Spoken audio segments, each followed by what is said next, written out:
Hello, welcome. Let's have a moment of quiet breath together, shall we?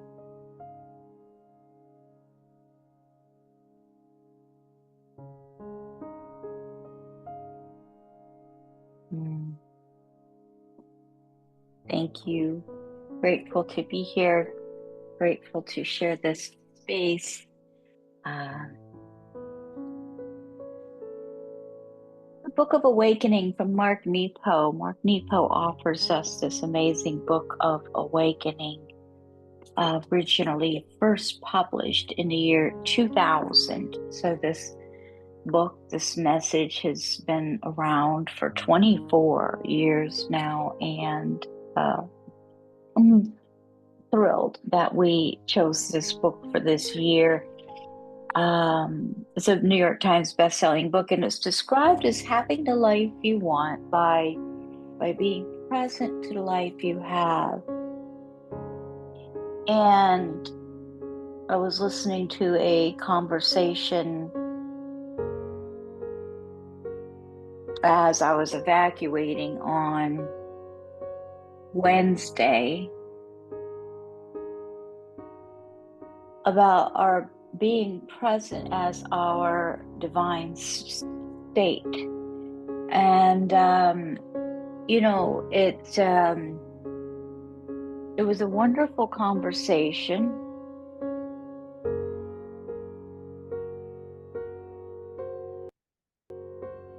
And there's always so much to think about in this realm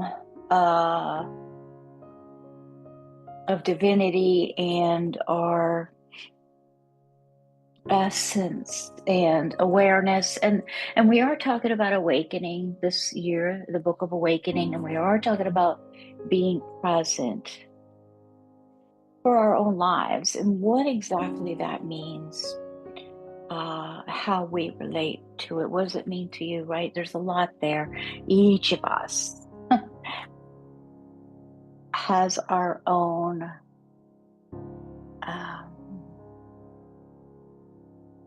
path, and each of our paths acknowledged and honored as such. But let's see. So the message we are offered today, this day number 2084, is titled Being Downsized, Being Downsized, Being Downsized.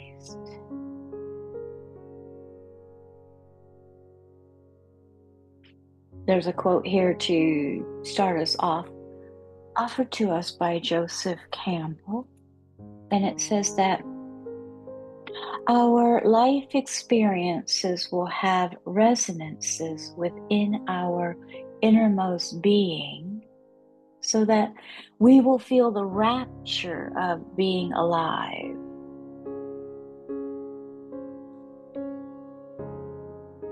Recently, a friend said to me, "Everyone I know has to work obsessively and is worried." Let me check my dog. He hasn't been feeling well. Hold on a moment here. You okay, Pumpkin?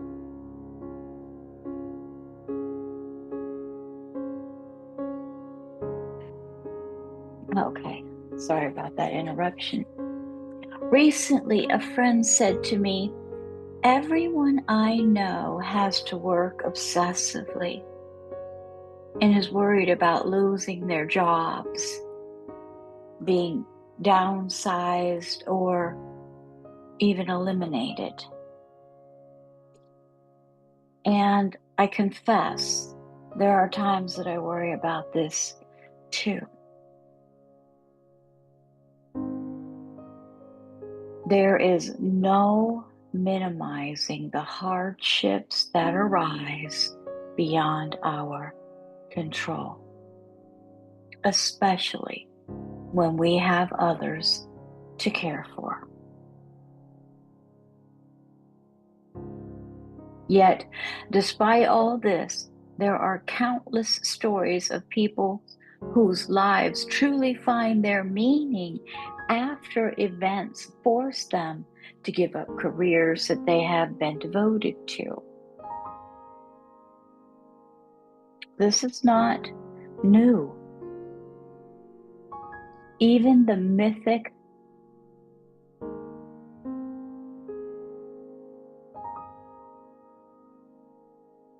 Odysseus, I'm not sure that pronunciation, Odysseus, Odysseus, after being sailor all his life, after finding his way home after 10 years of war and 10 more years of wandering, even he was downsized, forced into retirement.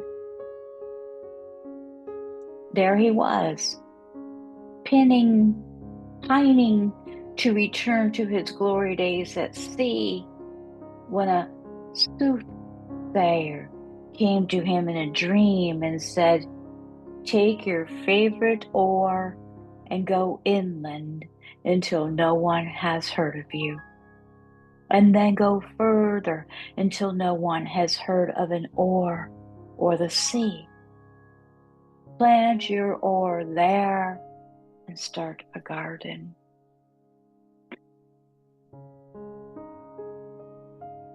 Life may downsize the things we rely on or how we see ourselves, but our spirit waits like a song in a blanket.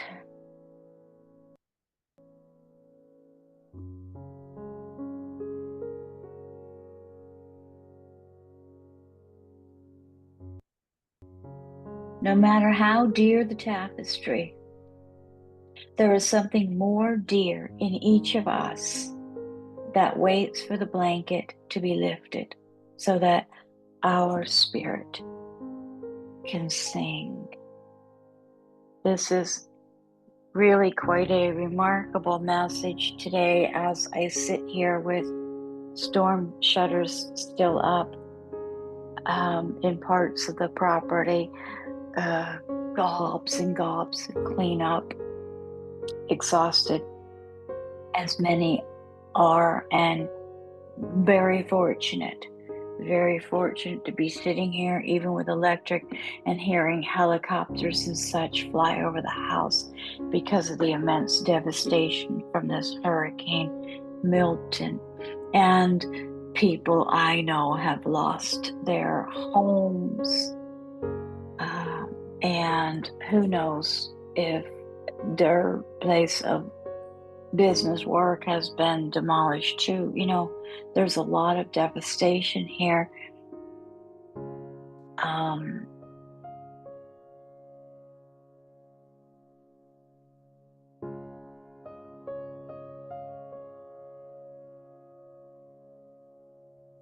There is no minimizing the hardships that arise beyond our control.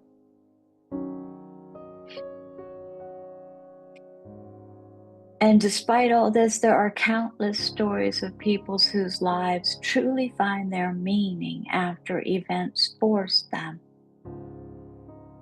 to give up careers that they have been devoted to.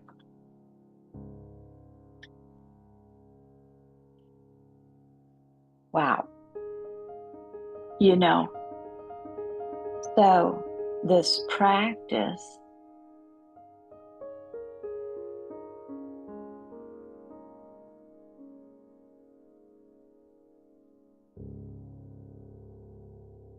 anything we practice, right? If I get this right in my mind, anything we practice strengthens whatever it is we practice. Practice complaining, we'll get good at that.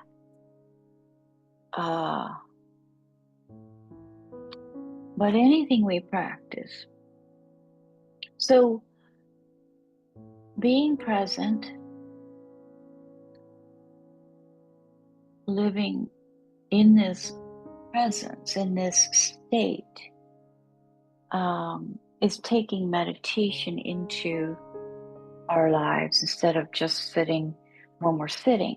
I do enjoy sitting. I've actually missed it over the past week or so because we had company and then right into this whole hurricane / evacuation and all that.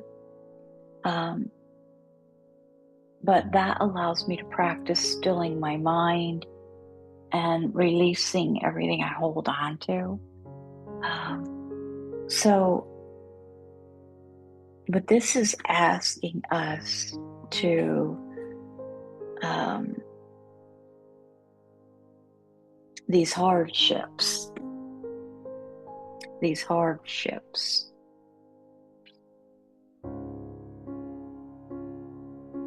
One of the toughest practices, I'll say this message is today.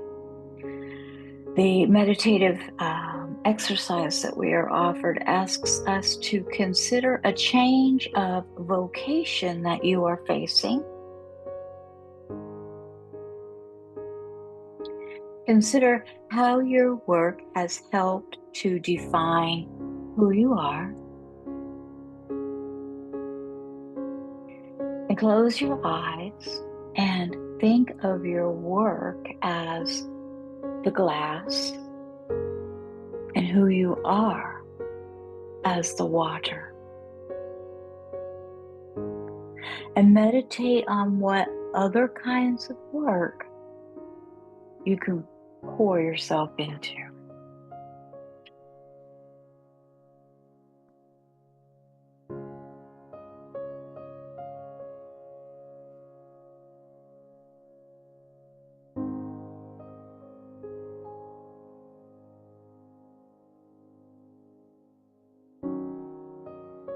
Nobody said this was easy.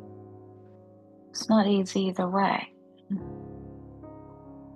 I do tend to think that with these practices, it does make it easier because we can be a little bit more, we practice being the witness.